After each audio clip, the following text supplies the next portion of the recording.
The first contact did not come with wonder or fear, but with paperwork and quiet dismissal. Because when the Kethari observation array finally logged Earth as a confirmed intelligent world, the data summary that reached the Galactic Compact described humans as loud, divided, inefficient, and biologically fragile, a species that burned its own atmosphere, while arguing about symbols and borders. And so the Compact clerks filed Earth under probationary primitives and moved on, unaware that this small blue world had already endured pressures that would have erased most known species. Pressures of climate swings, plagues, internal wars, and constant scarcity that had trained human societies to adapt fast and plan for worst cases, without needing permission. And this gap between perception and reality set the stage for what followed, because when the Compact expanded its trade corridors toward the Orion Spur, human satellites began to fail in patterned sequences that no solar storm could explain, and engineers at a joint operations center in Colorado noticed the timing, the precision, and the restraint, as if someone were testing response times rather than trying to destroy assets. And the report moved up through channels to a quiet conference room where Admiral Laura Bennett listened, without interruption, as analysts explained that something was nudging systems at the edge of tolerance, probing limits, measuring how far humans could be pushed before breaking, and Bennett said, nothing at first, because she had grown up in a coastal city rebuilt twice after storms and once after fire, and she understood testing when she saw it. Understood that someone on the other side wanted to know what happened when pressure increased. So she authorized a calm response, redundant backups, and a public explanation blaming debris, while privately ordering a deep audit of every failure. And at the same time, on the far side of the corridor, a Kethari evaluator named Seshal recorded the results with faint irritation. Because the expected panic did not appear, markets dipped and recovered, networks rerouted, and the humans did not send desperate messages or threats. They simply adjusted, and Seshal marked a note that humans displayed unusual tolerance for infrastructure loss, then increased the stress, disrupting undersea cables, spoofing navigation signals, causing a handful of ships to drift off course without loss of life. And again the humans adapted, rerouting traffic, issuing advisories, compensating crews, and quietly mapping the interference sources with civilian and military sensors blended together so smoothly that the distinction barely mattered. And as weeks passed, the tests escalated into economic pressure, sudden tariffs imposed by compact proxies, manipulated commodity prices, and restricted access to key materials, all designed to see where the human system would fracture, and yet factories shifted suppliers, researchers substituted materials, and when shortages hit, communities organized distribution with a mix of digital tools and local trust that baffled observers who believed efficiency required centralized control, and Seshal reported rising resilience metrics with disbelief. Because according to compact models, a species at this stage should have collapsed into internal conflict. But the humans argued loudly and then aligned, criticizing leaders while supporting outcomes. And in a council chamber light years away, a junior delegate scoffed and said the tests were too gentle, that pain revealed truth, and so authorization was granted to apply biological stress within ethical limits, a phrase that meant little to those receiving it, because a modified pathogen was released into global transit hubs, designed to exploit human immune variation and overwhelm hospitals. And for a brief moment the compact felt vindicated as infection curves spiked. But then something unexpected happened. Doctors shared data openly across borders, lab sequence and iterated vaccines in days, manufacturing lines converted overnight, and public messaging shifted behavior fast enough to blunt the spread. And when the pathogen failed to reach predicted lethality, Seshal stared at the screen. By the time the compact fleets began maneuvering closer to human space, the full scale of what they were facing had yet to be realized, because humans had spent centuries preparing for exactly this kind of pressure without ever acknowledging it publicly. A quiet accumulation of knowledge, tactics, and coordination that looked from the outside like chaotic improvisation. And when the first probe ships entered the outer system, they were met not with fear or surrender, but with carefully calibrated countermeasures, automated defense drones that disrupted sensors without revealing the true nature of the planet's capabilities, orbital arrays that simulated signals of far greater activity than actually existed, and communication networks that subtly misdirected the invaders, all while human analysts like Harper and Cross quietly mapped the probe trajectories, studying alien protocols, predicting next moves, and feeding adjustments into civilian infrastructure that doubled as military testing grounds, because every traffic system, power grid, and satellite array was also a sensor array, a way to measure alien responses and refine human strategy. And when Admiral Bennett held briefings, she described the approach not in panic, but in clinical terms, noting vulnerabilities that could be exploited without compromising civilians, because humans had learned from every past disaster that the smartest response combined detection with proactive strategy. And in a distant command chamber, Seychelles watched the same data streams and began to notice patterns that did not match known species behaviors. The humans did not react predictably. Their movements were fluid, adaptive, and intentionally opaque, and when attempts to impose digital interference on key infrastructure failed repeatedly, the Kethari leadership debated escalation, debating whether the humans had reached a natural limit. But each debate ended with inconclusive data, because the humans seemed to respond to every stress with innovation rather than panic, rerouting energy flows, substituting materials, and improvising tools and procedures in ways that violated compact models of biological and social limitation. And when the compact attempted direct communication, issuing ultimatums to cease certain developments, human diplomats like Ortiz responded calmly, acknowledging communication but offering no submission, instead proposing dialogue about joint experimentation, a move that infuriated the alien delegates, who interpreted negotiation as weakness, when in fact it was humans probing the psychological landscape of their observers, testing how far they could push without triggering full-scale aggression, and the compact did escalate, sending strike craft orbiting calculated shows of force meant to intimidate, but humans anticipated these maneuvers, activating electronic countermeasures that rerouted propulsion, scrambled targeting arrays, and created phantom formations that masked the actual positions of ships, all while maintaining civilian routines on the planet below, so that from orbital sensors, Earth appeared orderly yet mysteriously impenetrable, and Seychelles could not reconcile this with his prior experience, because no other species had adapted this quickly to multidimensional pressure tests. And when a minor skirmish occurred between human defense drones and a Kethari scout, the aliens expected chaos. The humans expected it too, but their response was methodical, retrieving debris, analyzing weak points, and feeding lessons back into their network in real time, demonstrating that every failure had been anticipated and every contingency accounted for. And as weeks passed, the compact evaluation metrics shifted from containment likely to behavior unpredictable with growing alarm, because no model could anticipate the depth of human adaptation. And while human strategists did not celebrate, they quietly refined their techniques, testing not only external threats but internal resilience, challenging themselves with simulations of extreme stress, environmental collapse, and social unrest, proving in practice that limits were mutable, and somewhere in the observation chambers of the compact, the first signs of doubt began to appear, because Seychelles, the evaluator, had spent a lifetime measuring species against absolute standards, and for the first time, none of those standards applied to the humans he now reported on with increasing urgency, as the compact continued to escalate their indirect tests, moving from orbital maneuvers to interference with resource distribution and communication relays. Humans responded not with fear or submission, but with a combination of ingenuity and coordinated improvisation that confounded alien expectations.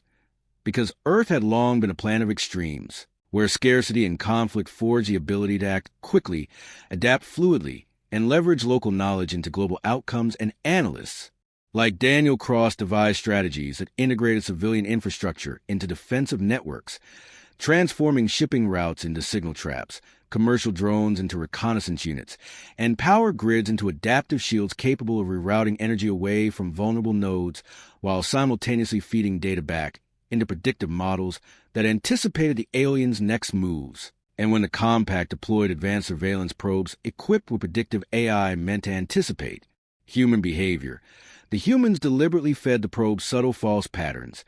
creating an illusion of predictable responses while quietly executing alternative plans. And each time a disruption occurred, whether a communications blackout, a simulated power failure, or targeted economic pressure, the humans treated it as an opportunity to test and improve their systems, adjusting algorithms, distributing resources differently, and communicating protocols across national and continental boundaries in real time, an interconnected web of action and analysis so seamless that observers could only see chaos on the surface, while underneath every move was meticulously coordinated, and the aliens, interpreting minor delays and errors as weakness, pushed further, introducing targeted pathogen releases designed to strain medical systems, believing that humans, like other species, would falter under biological stress. But human response was methodical. Doctors and researchers collaborated across borders, deploying rapid diagnostics, accelerated vaccine production, and behavioral interventions that contained outbreaks far faster than predicted, while civilians adapted habits voluntarily, forming mutual aid networks that ensured no community collapsed. And as the weeks progressed, each attempted biological disruption, economic squeeze, or technological interference produced measurable increases in human resilience rather than expected failure, leading Seychelles to record notes of growing concern, because the observed species continued to exhibit an ability to absorb, adapt, and improve under extreme stress. And when Bennett convened her team to review simulations of alien escalation, she noted that the humans' greatest strength lay not in raw power, but in the capacity to learn, iterate, and collaborate in real time, turning every obstacle into a teaching moment, a lesson not only for themselves, but for the aliens attempting to probe their limits. And in the compact council chambers, debate turned to alarm as senior delegates reviewed reports showing that humans were innovating in ways that invalidated centuries of predictive models, producing outcomes that the compact had assumed impossible. And when the aliens finally considered direct intervention, Seychelles warned that any attempt to impose overwhelming force could backfire because humans, when confronted with existential threat, did not simply react. They evolved responses coordinated, strategies across societal levels,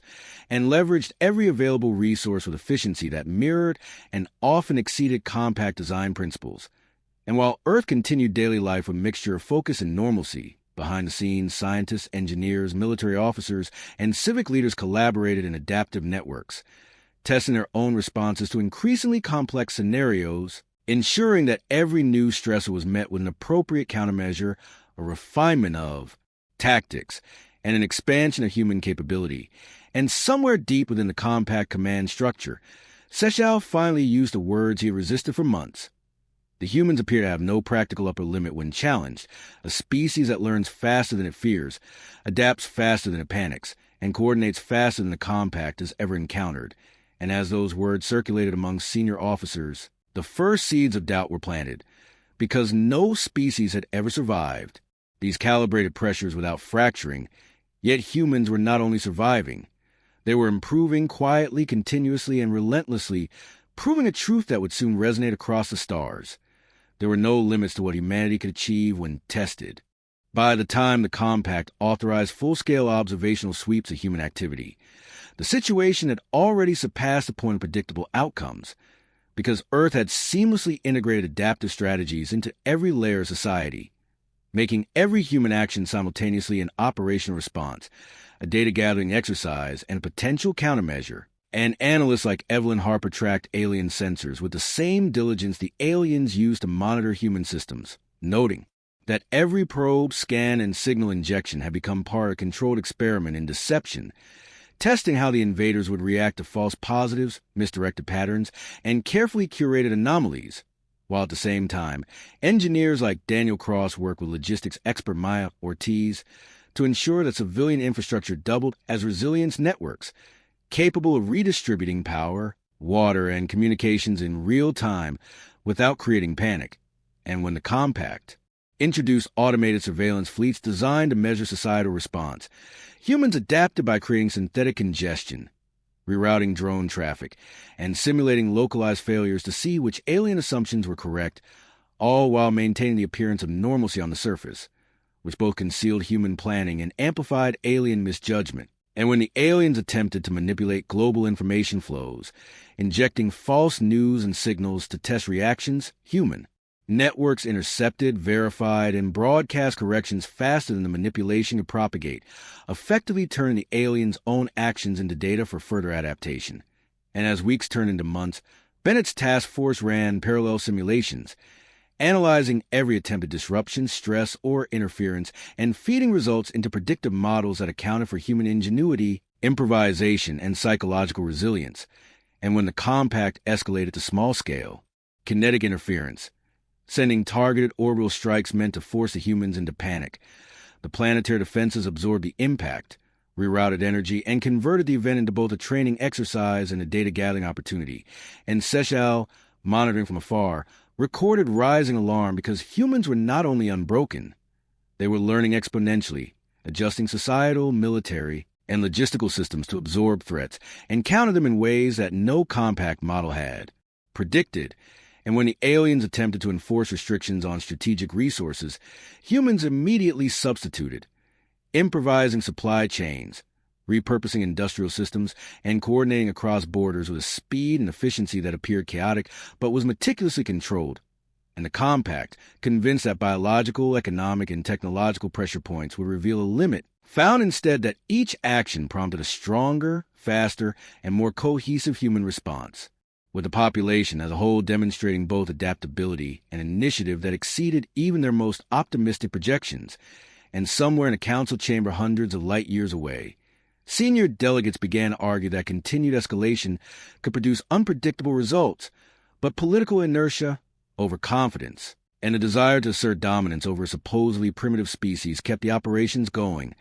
unaware that every move strengthened human systems, refined tactical procedures, and sharpened leadership decision-making. And on Earth, Admiral Bennett Cross, Ortiz, and Harper recognized the pattern immediately. The aliens were conducting a stress test, and every stress applied only made humans more capable, more resilient, and more prepared to leverage unforeseen opportunities. And as the realization spread among the human command team, they began to prepare not just to survive, but to turn the test into a demonstration of capability that would ensure that any future underestimation of humanity would carry consequences far beyond what the compact had imagined. And somewhere in the cold observation decks of Kethari ships, Seychelles finally whispered, "The species has no apparent upper threshold, and if this continues,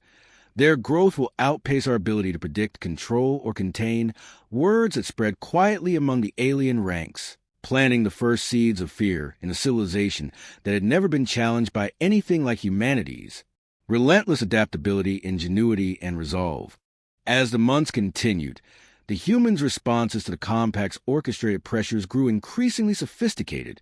because every disruption, whether it was a sensor jamming attempt, orbital probe interference, resource bottleneck, or pathogen simulation,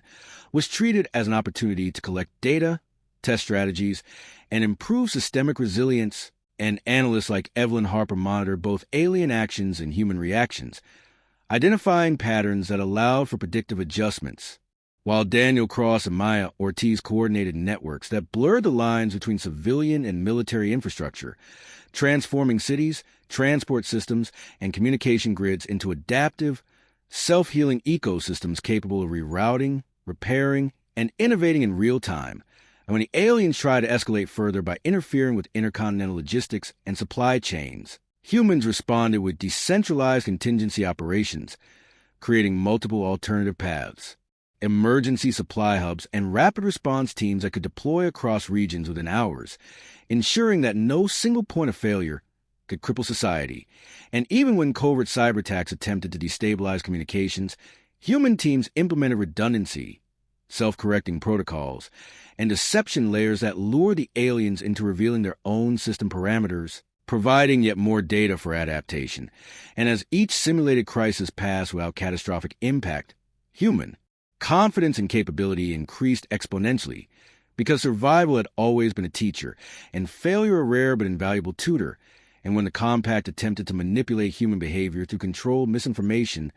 public trust mechanisms, social networks, and independent media sources coordinated instantly to detect, verify, and counter false narratives, turning attempted influence into a learning exercise that improved both information security and public coordination. And as these cycles repeated, humans not only absorbed the intended stress, but evolved a proactive strategy, anticipating next moves, setting traps,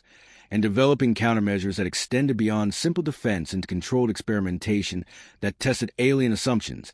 And in the observation chambers of the compact, Seychelles recorded unprecedented levels of stress-induced innovation, noting that humans did not just survive. They leveraged stress to grow stronger, more coordinated, and more capable than the aliens had ever predicted. And when the compact finally deployed small orbital strike units designed to provoke panic and demonstrate dominance, the humans responded with a combination of automated interceptors, electromagnetic diversion systems, and adaptive countermeasures that neutralized every attempt without public acknowledgement, and every reaction was analyzed, improved, and encoded into procedural memory that could be applied across cities, industries, and military units, creating an emergent intelligence that exceeded any single human planner.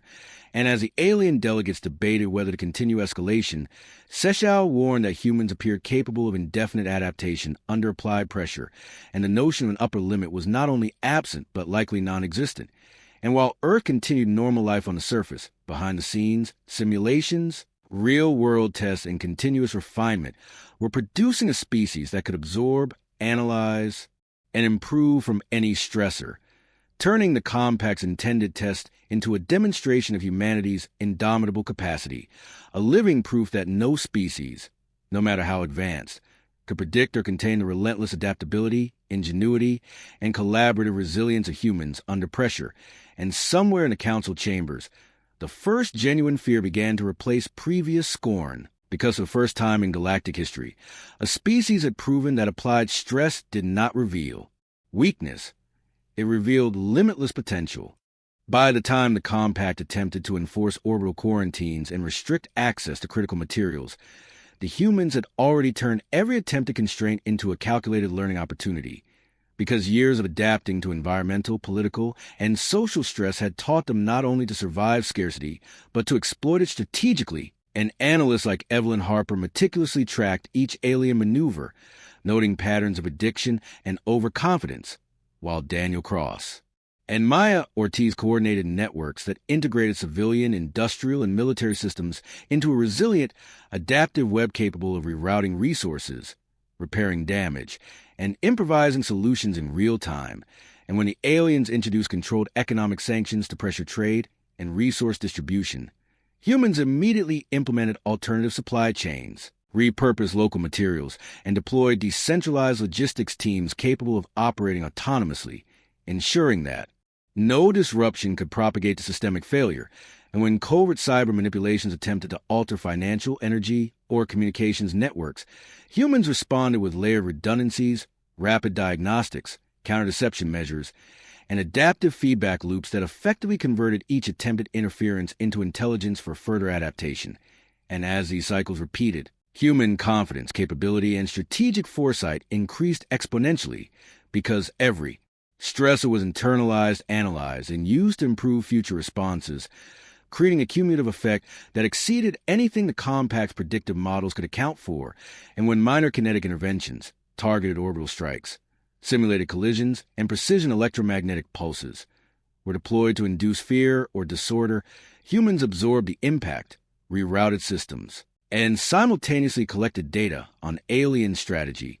turning every act of aggression into an opportunity for refinement and innovation. And Seychelles, monitoring from the compact's observation decks, recorded with growing alarm that humans displayed a capacity for adaptation and systemic improvement that was unparalleled,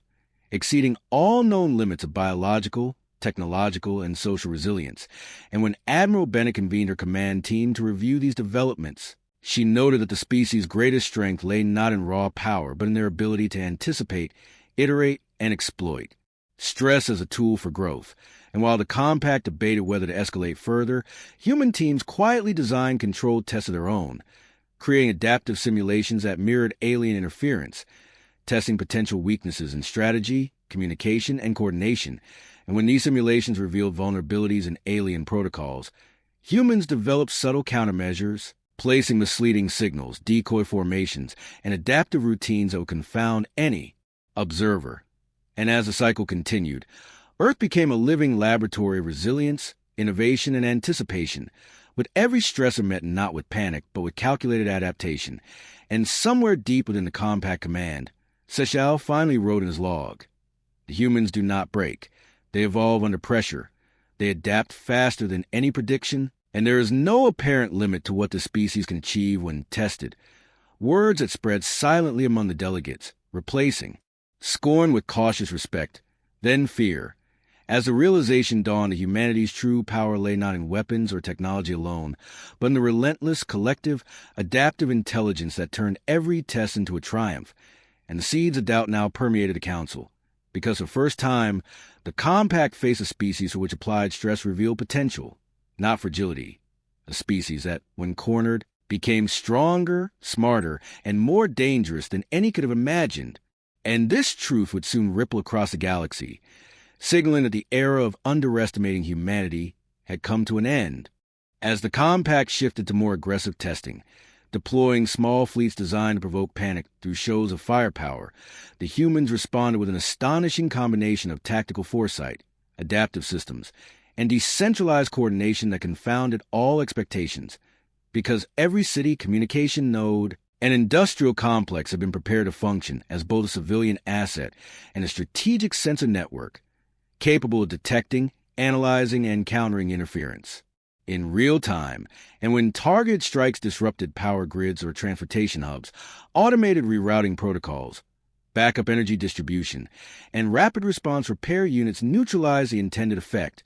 while simultaneously collecting intelligence on alien technology, tactics, and timing, and analysts like Harper, Cross, and Ortiz fed this information into predictive models that not only anticipated further attacks, but devised contingency responses faster than the aliens could escalate. And when covert cyber manipulations attempted to induce confusion or misinformation, humans responded with layered authentication, cross-platform verification, and deliberate decoy signals that revealed the locations, methods, and operational constraints of Compact operatives, effectively turning each attempted manipulation into actionable intelligence. And as weeks passed, every attempted escalation by the Compact produced measurable gains in human resilience, coordination, and innovation, demonstrating a feedback loop the aliens could not understand.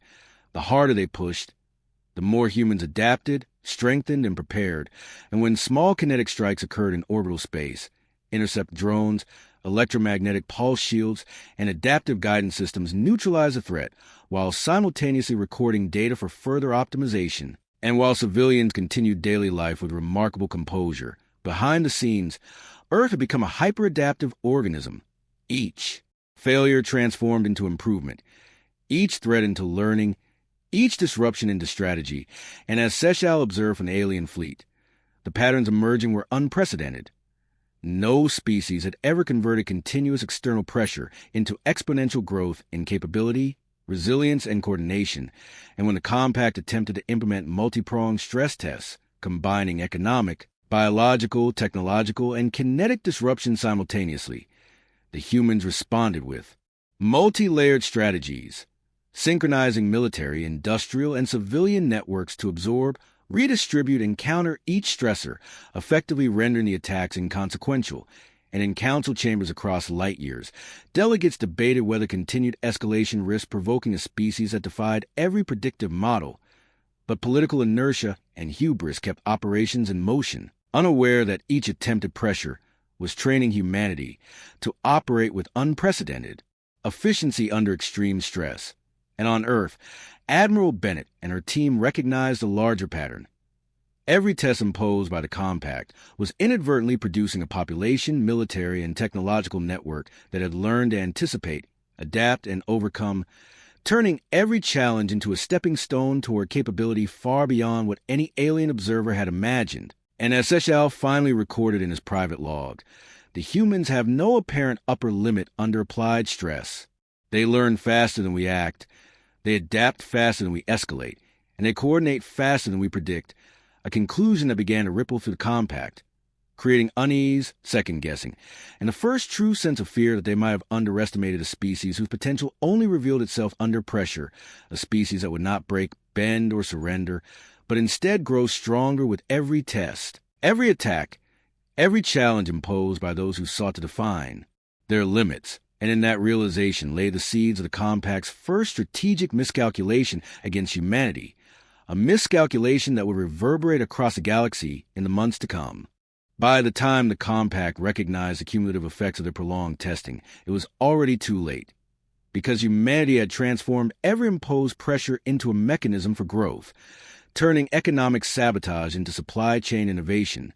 technological interference into rapid prototyping, orbital strikes into systems testing, and biological stress into accelerated medical research. And across the globe, civilian networks, industrial operations, and military units operated as a seamless adaptive organism,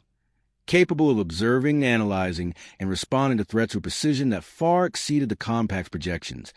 And when Seychelles attempted to quantify the limits of human resilience, he found none, because every metric of collapse, failure, or panic had been invalidated by the human's ability to learn, coordinate, and improve under pressure, and analysts like Harper, Cross, and Ortiz, under Admiral Bennett's direction, had orchestrated a planetary response that anticipated not only the aliens' current moves, but potential future escalations, embedding countermeasures, decoy signals, adaptive energy grids, and contingency protocols throughout every layer of society. And as the compact escalated further, sending multi-fleet exercises, orbital bombardments, and simulated blockades, humans responded with carefully calculated deflections, rapid rerouting of resources, controlled evacuations,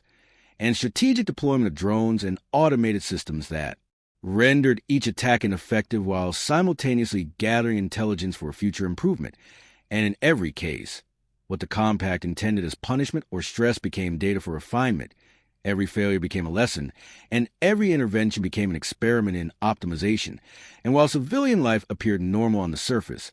underneath, humanity had become a hyper-adaptive entity, capable of responding to multiple simultaneous stressors without losing cohesion, focus, or capability. And the compact, for the first time in its history, began to fear a species whose potential only increased under applied pressure, whose learning curve accelerated exponentially with each challenge, and whose coordination, innovation, and resilience defied all known models.